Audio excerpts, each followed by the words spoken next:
আসসালামু আলাইকুম। কেমন আছো বন্ধুরা? আজকে আমরা উৎপাদক বিশ্লেষণ শিখব। এজন্য আমি সপ্তম শ্রেণীর গণিত বইয়ের 5.3 অনুশীলনীর 1 নম্বর অঙ্কটা বেছে নিয়েছি। 1 নম্বর অঙ্কটার দিকে যদি আমরা খেয়াল করি তাহলে দেখতে পাবো এইখানে 4টা পদ আছে এবং 4টা পদের প্রত্যেকটা থেকে কোনো কিছুই কমন যায় না। তাহলে আমরা জোড়ায় জোড়ায় দেখি কোনো কিছু কমন যায় কিনা। তখন প্রথম জোড়ার মধ্যে দেখলাম যে এখানে এক্স কমন যায়, তাহলে এক্স লিখলাম এবং এই দুইটা জোড়ার মধ্যে আমি দেখছি প্রথমটায় কি থাকবে, এক্স যদি কমন নেই এখানে থাকে কি এক্স থাকে এবং প্লাস এখানে যে এক্স ওয়াই থেকে যদি এক্স কমন নেই তাহলে কি থাকবে ওয়াই প্লাস এই দুইটা জোড়া থেকে যদি আমি কিছু কমন নেই সেটা হবে জেড। এই যে জেড কমন থাকলো তাহলে বাকি এইটা থেকে থাকে কি এক্স থাকে এবং এখানে প্লাস যেটা ছিল সেটা রাখলাম এবং ওয়াই জেড থেকে জেড কমন নিলে থাকে ওয়াই। এখানে আমি বারবার বলছি যে কমন যেটা নিয়েছি সেটা বলছি যে এটা রাখলাম, বাকি থাকে এক্স, বাকি থাকে ওয়াই এবং এগুলো যে বললাম এটা আসলে বাকি থাকে আমরা বলি এবং তোমরা তোমাদের টিচারের কাছ থেকে অনেক সময় শুনবে যে এক্স নিলাম বাকি থাকে এইরকম এক্স ওয়াই যাই থাকুক, ওইটা মানে হচ্ছে এই না যে বাকি থাকে, এটা আসলে ভাগ করলে যে রেজাল্ট হয় সেটাকেই আমরা আসলে এইভাবে বলি। যাই হোক, তোমরা নিশ্চয়ই এটা বুঝতে পেরেছো যে ভাগ গিয়ে কি যেটা থাকে সেটাই লিখতে হয়। তাহলে এই যে দুইটা পদ মিলে একটা পদ হয়ে গেল, এখানে আবার 4টা পদ থেকে এখন 2টা পদ হলো না, এই 2টা পদের মধ্যে আবার কমন কি যায় সেটা দেখব। তো তোমরা দেখতেই পাচ্ছ এখানে এক্স প্লাস ওয়াই এবং এক্স প্লাস ওয়াই এটা 2টা পদ থেকে পদের মধ্যে কমন যায়। তাহলে এইটা আবার লিখে ফেলি এক্স প্লাস ওয়াই। তাহলে লেখার পর আমরা কি করব, বাকি যা থাকে সেটা আবার লিখে ফেলবো। তাহলে ব্র্যাকেট দিলে এখন এক্স প্লাস ওয়াই যদি কমন নেই বাকি থাকে কি এক্স, আর এখানে চিহ্নটা বসিয়ে দিই, এখানে এক্স প্লাস ওয়াই কমন নিলে বাকি থাকে জেড। এখন আর কোনো কিছু কমন যাচ্ছে না, সবার শেষে যেই রাশিটা আমি পেলাম এটাই হচ্ছে এই X square plus X Y plus Z X plus Y জেডের উৎপাদক। ঠিক আছে, তাহলে এটাই হবে অ্যান্সার। এবার আমরা একই নিয়মে আরেকটা অঙ্ক দেখে নিই। 2 নম্বর অঙ্কটাকে যদি আমি দেখি, অঙ্কটার দিকে যদি লক্ষ্য করি, আগেরটার মতন এটাও কিন্তু 4টা পদ আছে।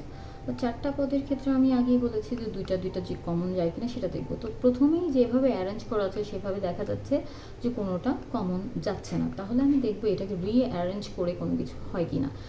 প্রথমটা যেমন করেছিলাম দুটো পদ আমরা কমন নেওয়ার চেষ্টা করেছি, পুরোটাই যেহেতু কমন যায় না সেজন্য নিয়েছি। এখন দেখছি যে প্রথম দুইটা কিন্তু আমার কমন যাচ্ছে না, তাহলে আমি এই পুরো রাশিটাকে একটু রিঅ্যারেঞ্জ করার চেষ্টা করব।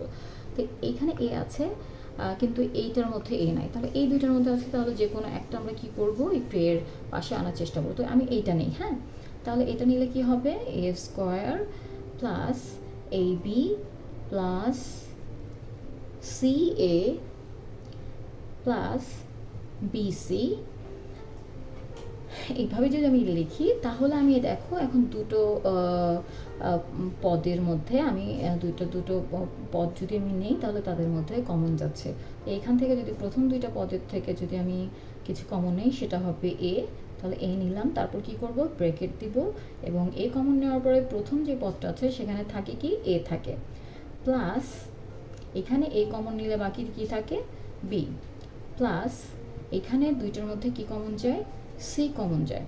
তাহলে প্রথম যে পদটা এখানে সেটা সি কমন নিলে থাকে কি এ এবং এই যা চিহ্ন আছে সেটা বসালে বাকি ওই পরের পদের থেকে যে সি কমনে থাকে বি। এখন দেখো দুইটা পদ মিলে এখন এটা কি হয়ে গেল, একটা পদ হয়ে গেল, আর এখানে একটা পদ হলো। এখন নতুন যে রাশিটা পেলাম সেটা হবে দুইটা পদের। তো এই দুইটা পদে আবার কি কমন যায়, এখানে যায় এ প্লাস বি, এখানে এ প্লাস বি যায়, তার মানে এ প্লাস বি কমন যায়, সেটা লিখে ফেললাম। ঠিক আছে, তারপর কি কাজ ব্র্যাকেট দেওয়া এবং এই প্রথম পদের মধ্যে এ প্লাস বি যদি কমন যায় বাকি থাকে কি সেটা লিখে ফেলবো এ প্লাস এখানে কি থাকে সি। আমি বারবার বলছি যে এখানে বাকিটা কি থাকে, বাকি কী থাকে কমন নেওয়ার পরে, এটা আসলে আমরা বলি বা খেয়াল করি যে বাকি কী থাকে, আসলে কিন্তু আমরা প্রক্রিয়াটা করছি ভাগের। ঠিক ঠিক আছে? এইটা অবশ্য তোমরা ভালোভাবে বুঝেছো। প্রথমে যখন বলেছি তখন কিন্তু ভাগের কথাই বলেছি, কিন্তু যখন আমরা করতে থাকবো তখন হয়তো বা আমার এই ল্যাঙ্গুয়েজটা অনেকেই বলবে, তখন বুঝতে পারবে যেটা ভাগ করার পর বাকি যেটা থাকে সেটা লেখার কথা বলছে। তাহলে এই যে ফাইনালি যেই আমি উৎপাদকটা পেলাম, সেই এইভাবে এই প্রক্রিয়াটাই হচ্ছে আসলে উৎপাদক বিশ্লেষণ, আর এটাই হচ্ছে অ্যান্সার। ঠিক আছে?